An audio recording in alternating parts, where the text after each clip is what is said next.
During 1967, the Haight-Ashbury district of San Francisco had become ground zero for an emerging hippie culture. Hippies, or flower children as they were often called, were predominantly a middle-class baby boomer countercultural movement, with roots in the beatnik scene of the 1950s.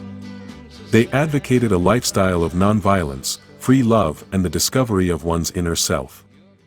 The nonviolent aspect of the movement was manifested in protesting the Vietnam War, resisting the draft, seeking spiritual insights through the practice of Eastern religions and the use of psychedelic mind-altering drugs. Turn on, tune in, drop out, was the catchphrase most associated with the use of these drugs in order to free one's consciousness to discover new realities. Astrology was also popular with many hippies because they saw themselves as being in the vanguard of an age of Aquarius. Whereas the free love aspect of the movement was manifested by an abandonment of the sexual mores of earlier generations, made possible in large part by less restricted access to birth control, that is, the pill. There was also the development of a very colorful and free-spirited fashion style which made them very identifiable. "Make love, not war," was the clarion call that best captured the sentiments of the movement, and a combination of folk, rock and psychedelic music was the main outlet of its expression. But in less than a year, the summer of love was proving to be unsustainable. It turned out that a life of free food, free drugs and free love did not come free.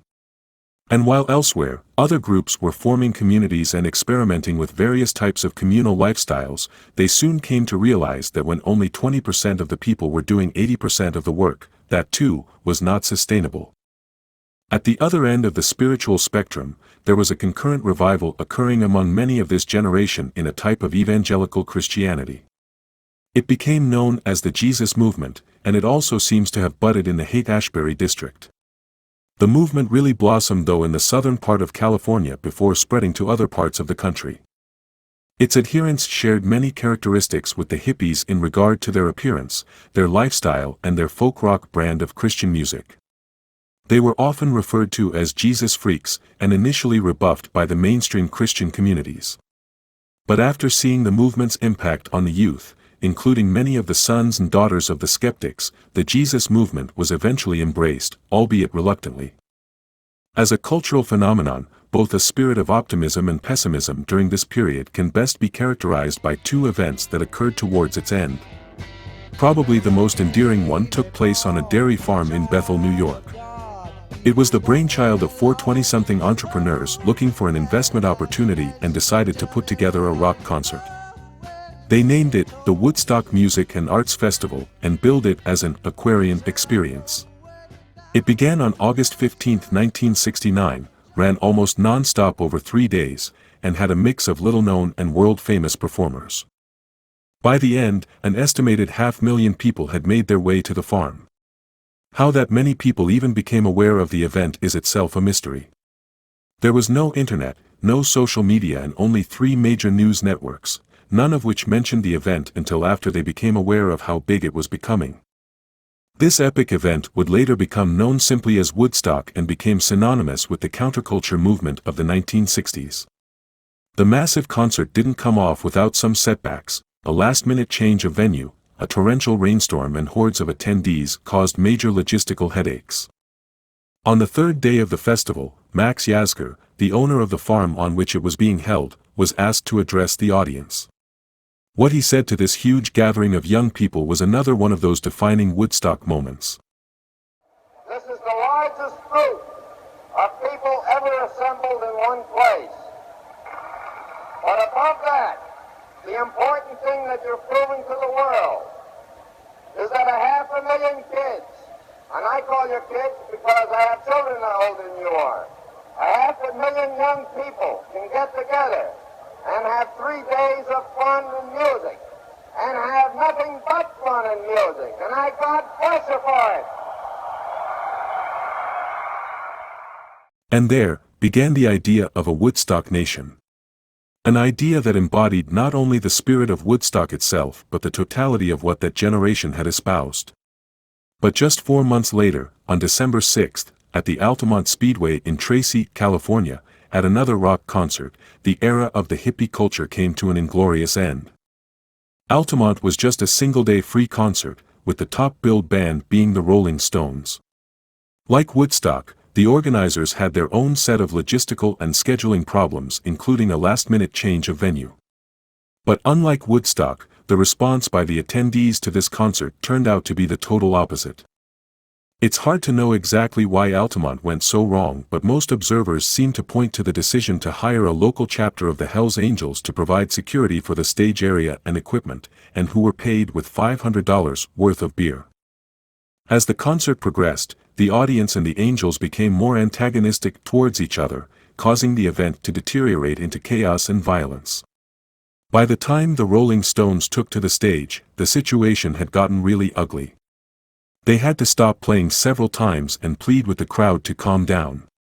But a young man high on drugs, who had already made several attempts to get onto the stage, made a final attempt, this time with a gun. As he rushed the stage, a Hells Angel saw him approaching, pulled a knife from his belt, then stabbed and beat the young man to death.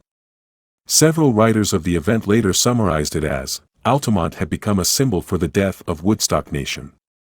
One of the songs inspired by the Woodstock Festival was written afterwards by folk singer Joni Mitchell, who, having seen some of the television reporting and hearing about it from friends who had been there, was motivated to write the song Woodstock. To be sure, the song's theme seems to have captured the Age of Aquarius sentiments of that generation. But there seems to be allusions to a biblical theme in it as well. Lines such as, "A child of God, we've got to get back to the garden, and we are caught in the devil's bargain." Could those be an indication of some influence from the Jesus movement? By the late 1970s, the hippie era, along with the Jesus movement, had run their course.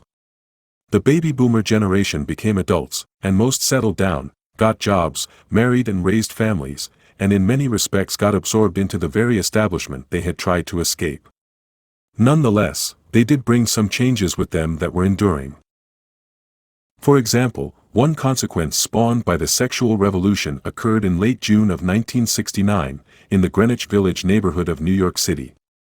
The incident became known as the Stonewall Uprising, because its epicenter was a gay nightclub called the Stonewall Inn. The rioting there went on for 6 days and is regarded as the beginning of the gay pride movement. Today, the month of June is recognized by many as Pride Month, and now encompasses an alphabet soup of possible sexual orientations. LGBTQIA are the current letters from which to choose, and a plus sign is added at the end to indicate potentially more letters to come. Also, a person's gender identity is no longer determined at birth, based upon their sexual anatomy.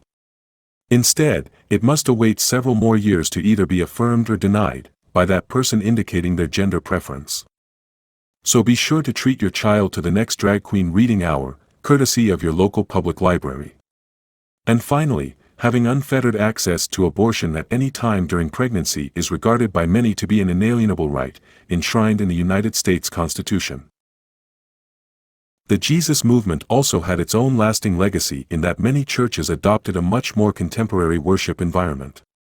Church attire became more casual, even for the pastor, the music more upbeat, the use of audiovisual technology is now commonplace, and the hellfire and brimstone sermons gave way to more uplifting and practical messages for how to live out the Christian life.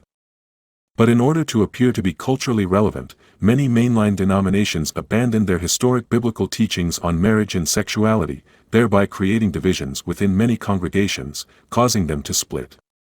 And to what purpose? The decline in the population professing any church affiliation continued to the point where now the United States, and Western civilization in general, has entered a post-Christian era. How long and how far this decline will continue, remains to be seen. But on February 8, 2023, at Asbury University, a small Christian college in Wilmore, Kentucky, a serendipitous revival began and continued non-stop for over 2 weeks. It finally had to be halted because so many people, upwards of 70,000, had made a pilgrimage to the college, overwhelming the town of Wilmore's infrastructure. Asbury had been the scene of other such revivals, the first happening in 1905, and with varying degrees of impact beyond the immediate region. There was one that occurred in 1970, during the time of the Jesus movement, which is credited with helping cause that movement to become nationwide. But due now to social media, word of this revival spread literally overnight. Although it is too soon to tell what the impact will be, it does bring to mind the words of the Israelite prophet Joel, quoted by the Apostle Peter on the day of Pentecost. In the last days, says the Lord, I will pour out my Spirit on all people. Your sons and daughters will prophesy. Your young men will see visions. Your old men will dream dreams. Even on my servants, both men and women, I will pour out my Spirit in those days, and they will prophesy. And everyone who calls on the name of the Lord will be saved.